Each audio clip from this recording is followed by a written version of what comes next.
nabati o nakita. Kay wala magaling na kailan sa pagkakanay ng presensya. Kung gusto mo wala sila din, wala sila makita ang barangay sa masasabot na yung participation. Ano pa yung people nila na may mga nangako beneficial. Basta mag-cooperate o participate ng katawan. Ang pinipinipidabase kay ang akong form of government more on consultative di ko mag-base ko sa census sa katawan sa ilang panginusgan sa ako na mo'y gusto i-implement muna akong pagkabuhat kung dili ko mag-implement kung ako kabuhat lang Expectation tong problema sa dako daw unsa may ongoing na actually before na niya na-explode kay subo lang during sa mga panghitabo muna nabalhin siya sa uptown kay iyang balay na lulupan yun sa mga nilabay nga pagbaha. So after na yun, pag January, gisugdan na nako. I hope na nagani katong sa basya nga bagyo, kalos sa Diyos wala nagani nagbaha. Pero kay balo ko nga nagyapon niya kabalaka. Una ako siya kipay-balo ko ganina, ongoing na. Na mapasalamaton ko kay natubag ni Congressman Bulto sa video sa Miato ni Regine. Ang kakulangon diha, kay di magin makaya na sa barangay nga Liben.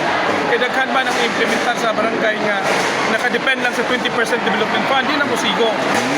Muna nga, mapasalamaton ko nga na 5 million nga yung bibubo. Mag-public hearing na kami. So, muna nga ako siya ipay-balo ganina, nga ako siyang ipaasa, expect kayo nga makabalik yung dyan sa Apuyanan. Na dili na gina, kinatestingan ko na karon kasi masilting lang na. Naka-coordinate po ko sa nasyonal, sa DPWH, nasyonal o lokal. Manaas sila yung mga equipment, ay padala kayo. Part ka na sa programa sa atong nasyonal na kagamanan ang kontra, baha, na temporary nga solusyon. Diklag, silting, clean up. Mao na yung ilang temporary nga solusyon. Temporary nga program nga atong gipangitusgan sa barangay.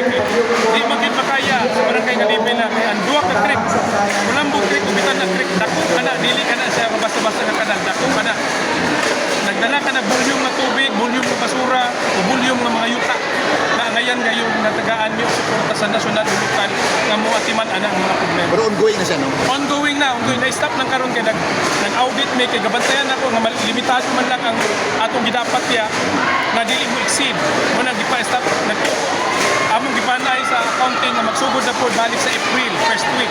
Basta hopefully dili magsugod ang ulan-ulan season sa ulan posible balik nga sa May kumana na nga problema.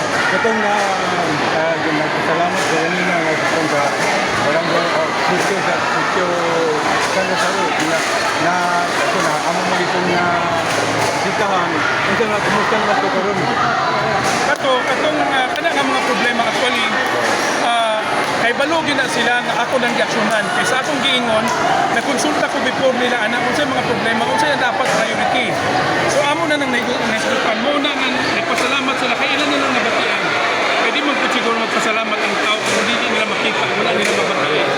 Kaya akong pamunuan dili dagan istorya. Lihok ko ang lihok mo ipa-istorya. Kap wala na milain mapangutana kay grabe na kay pagka-report nimo. Usa lang gyud kabutang ipangutana. Haduol lang gyud. Pila na lang ka bulan mag-eleksyon na. Kumusta si Kapitan Ogseme? Budakan ba Kontro? Of course, term. Napakoy term. Magpabilin jud ko kay sa ako na-mention ka ganina, taas-taas pa ang akong mga tinguang damgo sa barangay na makabati ang katawan o kaginawaan. Muna nga, of course, nakaliat ang kabang makadaw. Ang iya manggod ang tugo ang matuman. Ang iduyog niya, madesisyonan po sa katawan, salamatin ko. Siya naman yun, depende magiging sa labang katawan. Kaya bisang unsaon na ito, desire o gusto na ito, pag dili na ito, Okay, nakasalamat Kapitan.